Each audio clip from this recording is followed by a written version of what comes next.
Le matin de ce mardi, nous arrivons à l'hôpital général de Kitatumba.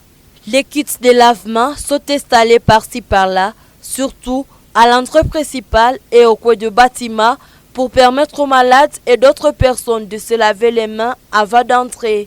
Au bout d'une heure depuis notre arrivée, personne pour se laver les mains alors que les gens font de va-et-vient. La situation est presque la même au centre hospitalier en Amahika.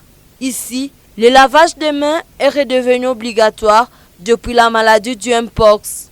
Ce qui fait que les lavabos sont installés même dans les chambres de malades. Dans des places publiques, marché central et ailleurs, les kits installés pendant la 10e épidémie d'Ebola sont déjà désinstallés. Le directeur de nursing au centre hospitalier en Amaïka regrette le fait que la population a perdu cette sensibilité au lavage des mains.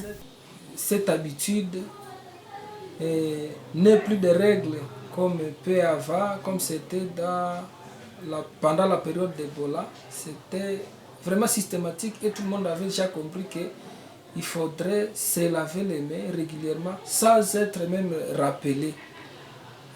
Actuellement, donc, il faut rappeler qu'il y a un dispositif de lavage des mains pour que les gens arrivent encore à se laver correctement. Le DEN Meso-Filemo du centre hospitalier en Amaïka attire l'attention de tout le monde à la reprise de cette habitude pour ne pas contracter de maladies de mains sales. Recommencer.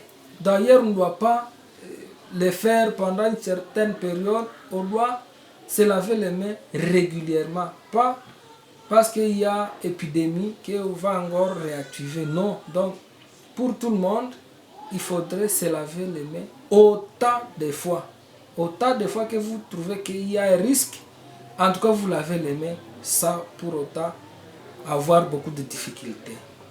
Cette journée de lavage de mains est instituée pour sensibiliser les citoyens à se laver régulièrement les mains pour prévenir de maladies de mains sales.